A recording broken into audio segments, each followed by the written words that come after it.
The 1960s was a kaleidoscope of bright colors, jazzy soundtracks, and Saturday morning dreams. Yet hidden beneath the laughter were cartoons brimming with stereotypes, smoking, slapstick violence, and ideas that feel unthinkable today. What if I told you some of your childhood favorites would be banned outright in our world of strict censorship? Let's revisit 20 cartoons too wild for modern airwaves. The Mighty Hercules, 1963-1966.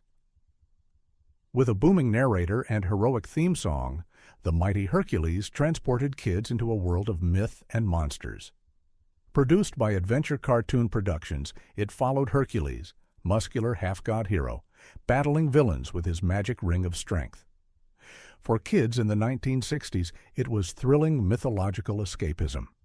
Yet, by today's standards, the series feels hopelessly dated and problematic. The animation was repetitive and cheap, recycling the same fight scenes episode after episode.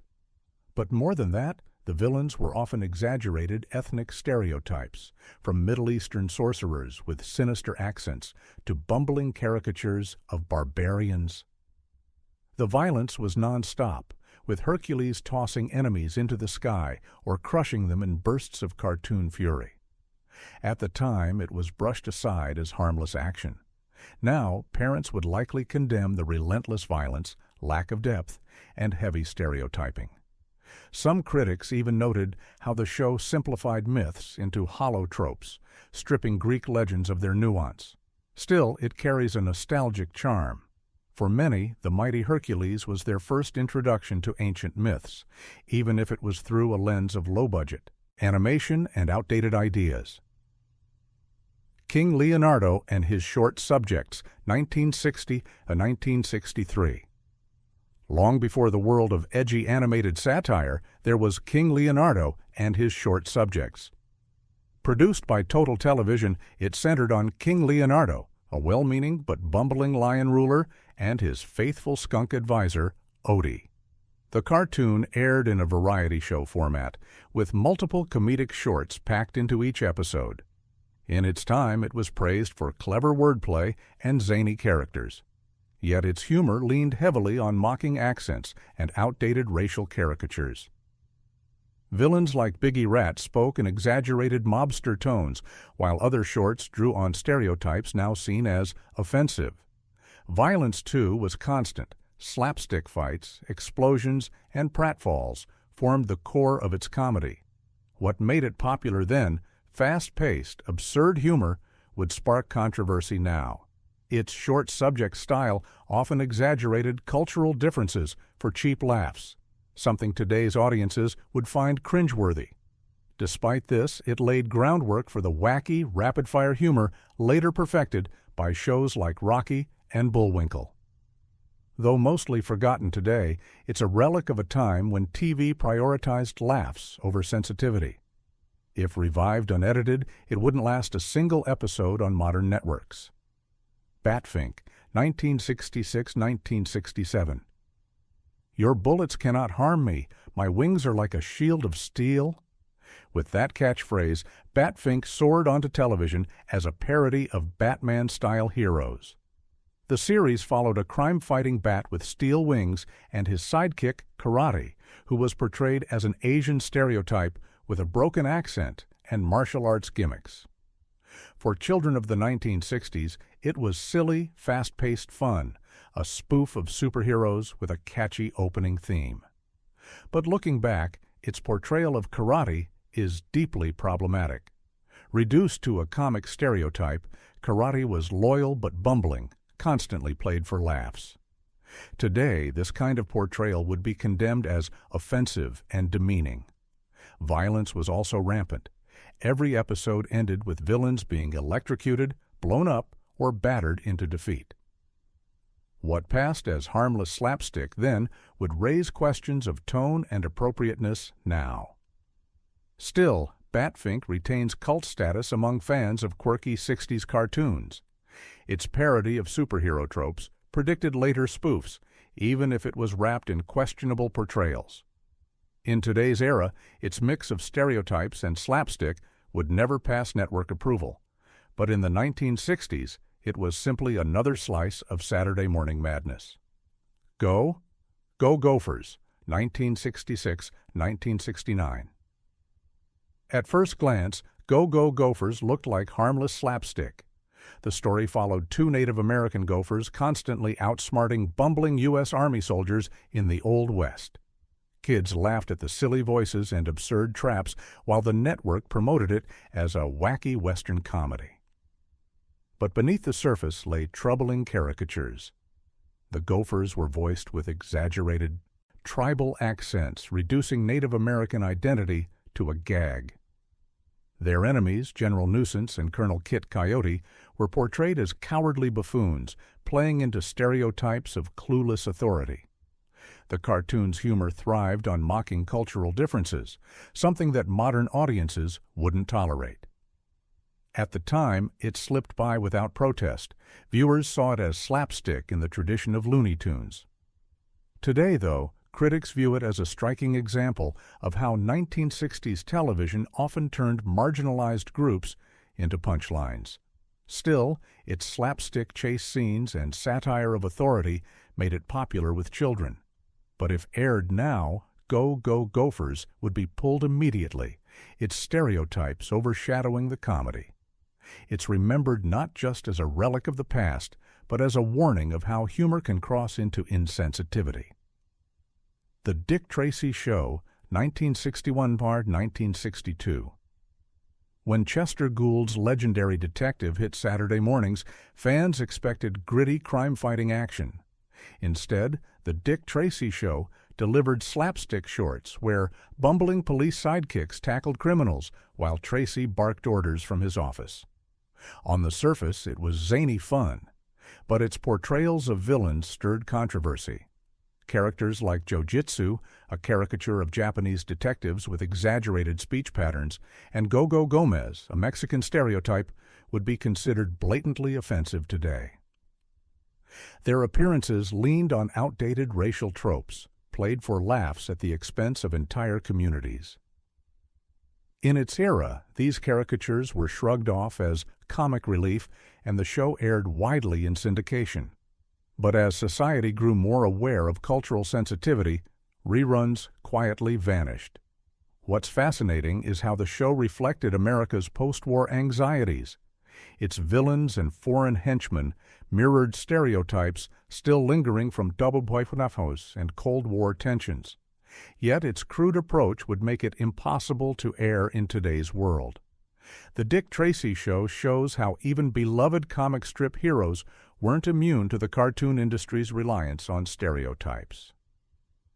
What entertained kids then now stands as a reminder of entertainment's uneasy history with representation.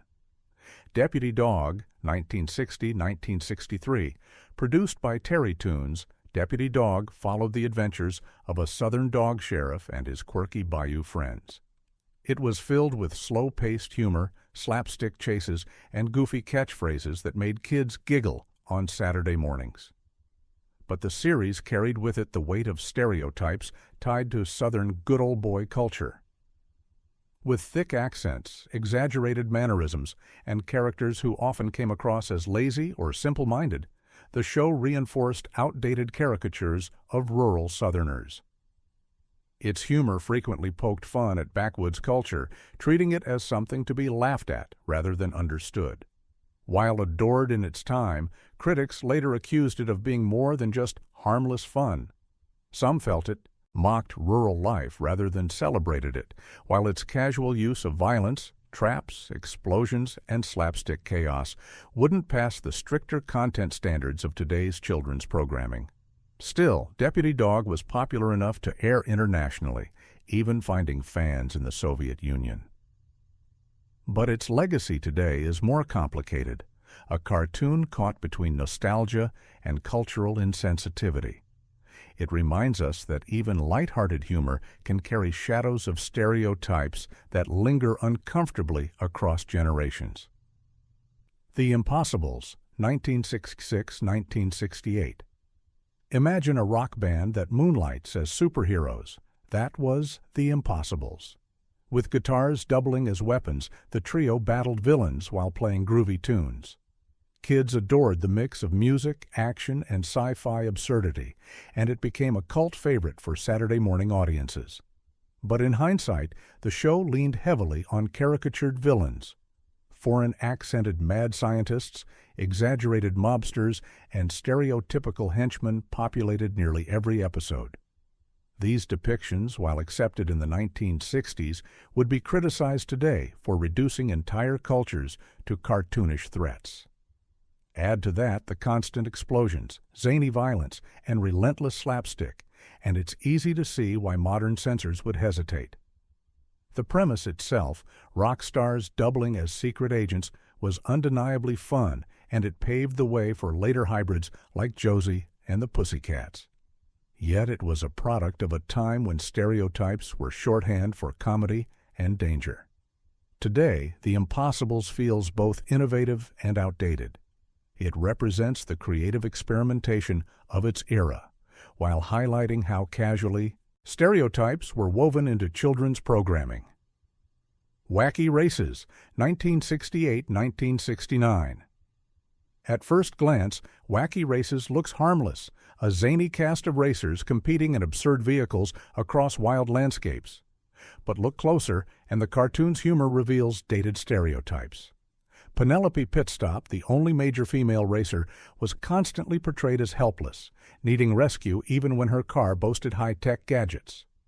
Meanwhile, foreign caricatures were slipped into the background of certain episodes.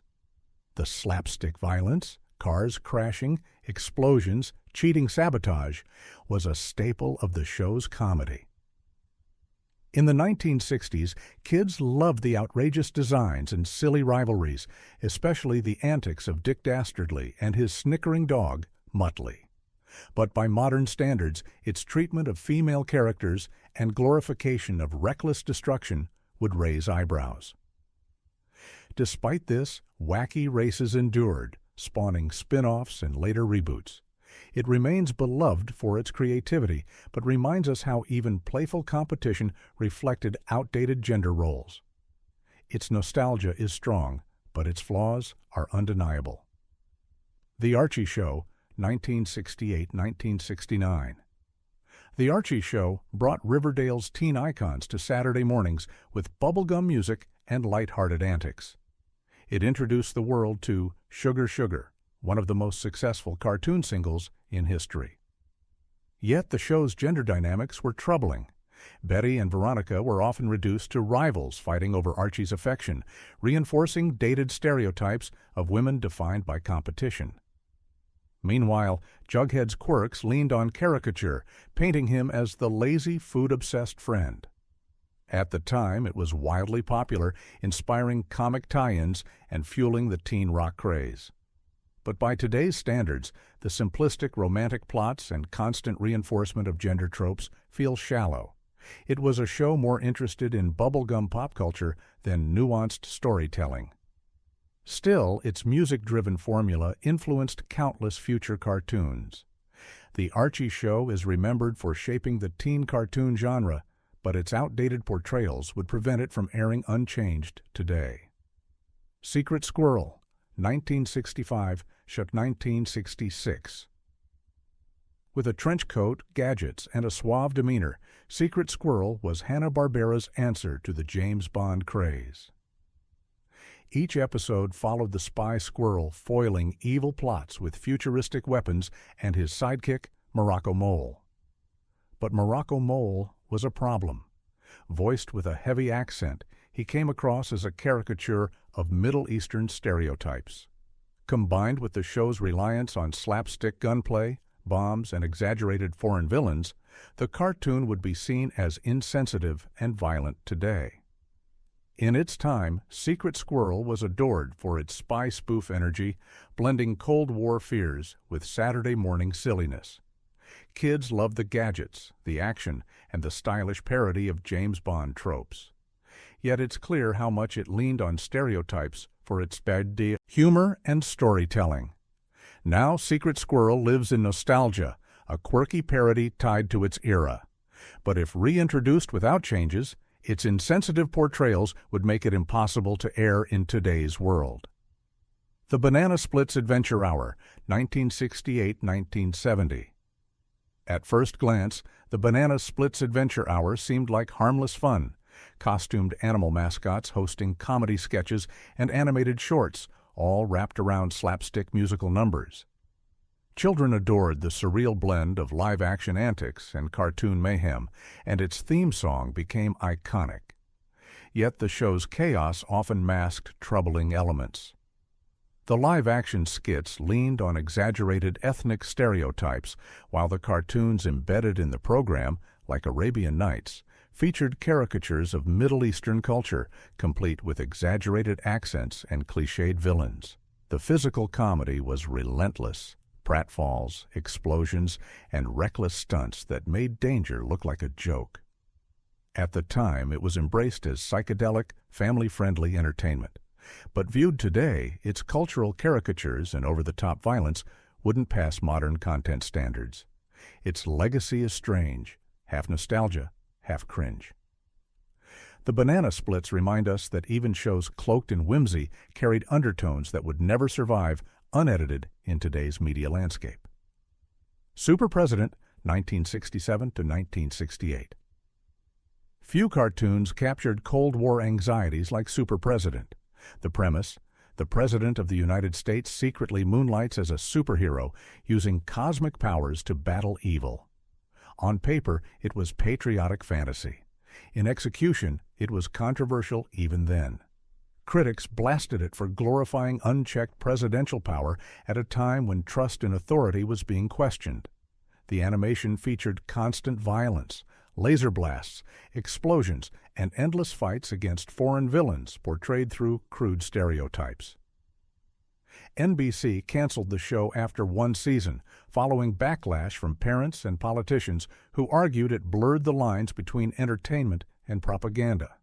Today, its over-the-top nationalism and caricatured villains would spark immediate outrage. Still, it remains a fascinating artifact, proof of how Cold War fears seeped into children's media. Super President feels almost surreal now, a cartoon that would never survive in today's polarized world. Adam Ant, 1965-1968.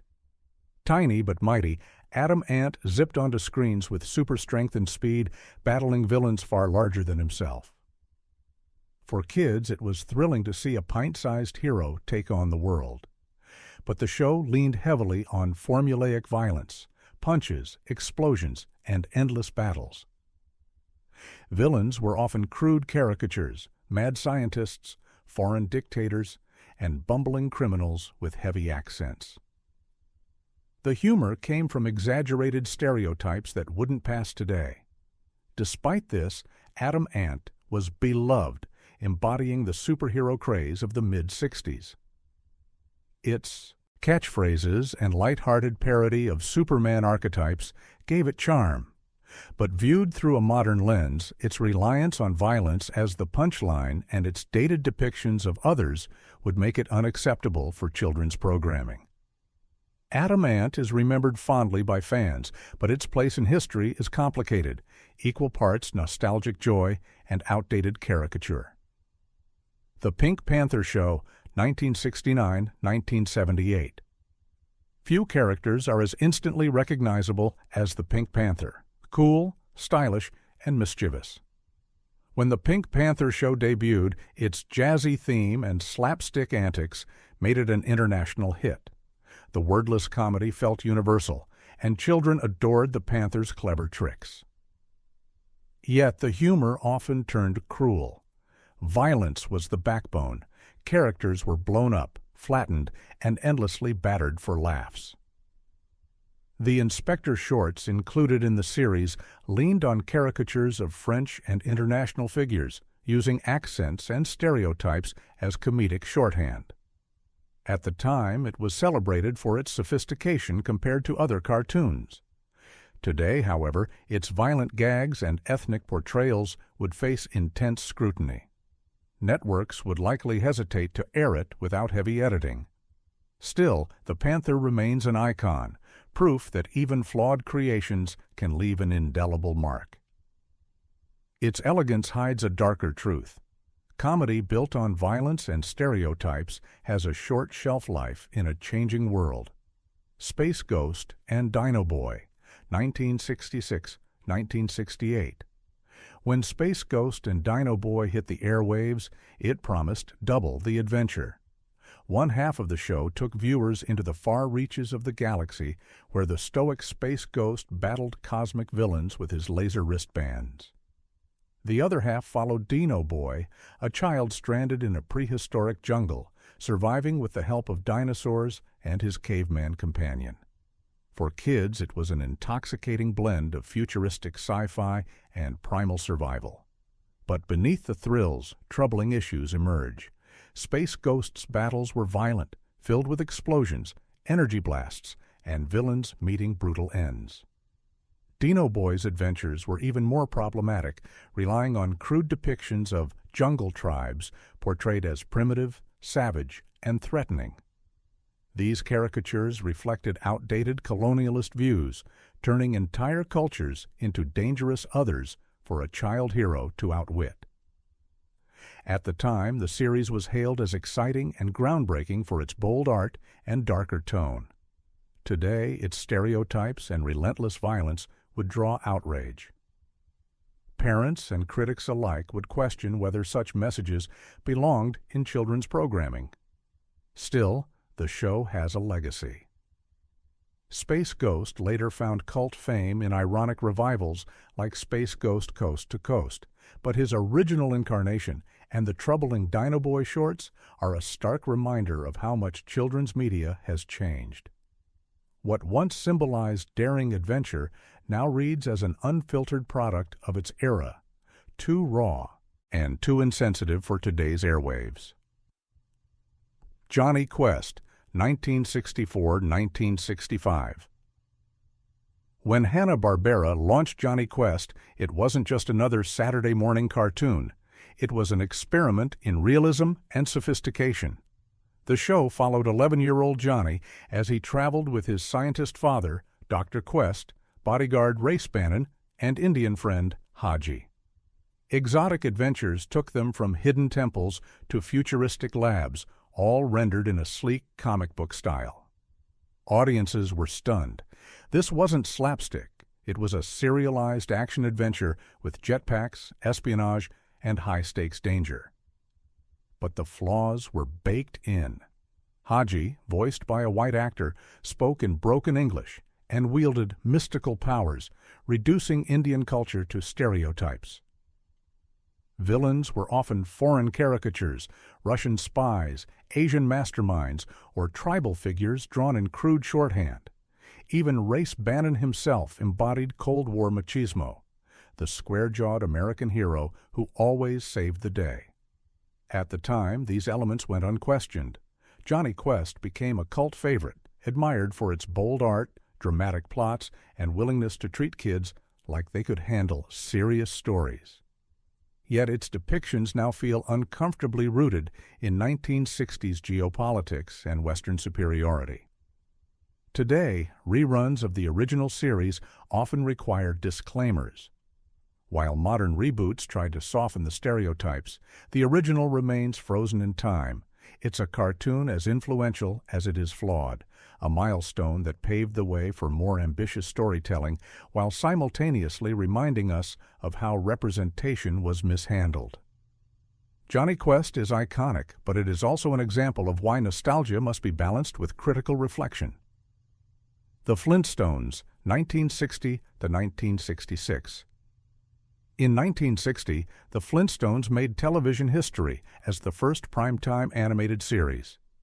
Fred and Wilma Flintstone, along with Barney and Betty Rubble, brought suburban America into the prehistoric age. With its clever Stone Age puns, wacky inventions, and family sitcom format, it became one of the most beloved cartoons of all time.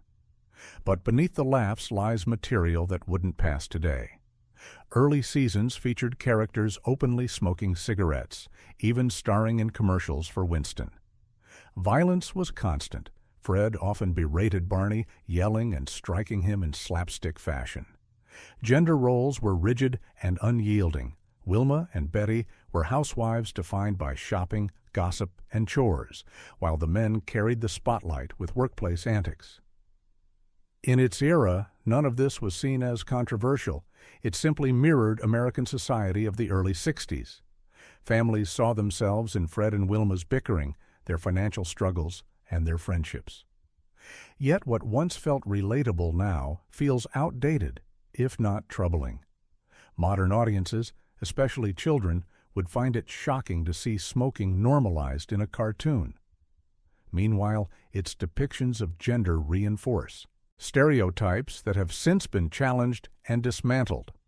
While the Flintstones remains a cultural touchstone, spawning movies, merchandise, and reboots, its original episodes reflect values best left in the past. It remains both a groundbreaking classic and a reminder that even television milestones can be shaped by the prejudices of their time. The show changed history, but it also froze the cultural mindset of 1960s America in stone. Looney Tunes and Merry Melodies, 1960s TV reruns. By the 1960s, Warner Brothers' Looney Tunes and Merry Melodies shorts were repackaged for television, dominating Saturday mornings. Generations grew up with Bugs Bunny, Daffy Duck, and Porky Pig. Their anarchic humor, explosions, pratfalls, and endless one-upmanship defined slapstick for decades. But many of the cartoons airing then were recycled from earlier decades, particularly the 1930s and 40s. These included some of the most offensive depictions in animation history. The so-called Censored 11, episodes banned for racist caricatures, blackface gags, and wartime propaganda, were still in circulation during the early 60s. Bugs Bunny mocking Japanese soldiers or characters portrayed in grotesque racial stereotypes slipped into children's programming with little oversight. The violence was also extreme. Characters were shot, blown up, or dismembered, always to bounce back seconds later. At the time, it was seen as harmless comedy. Today, such portrayals would ignite firestorms of criticism. Networks have since heavily edited or banned these shorts, ensuring only the safest material reaches younger audiences.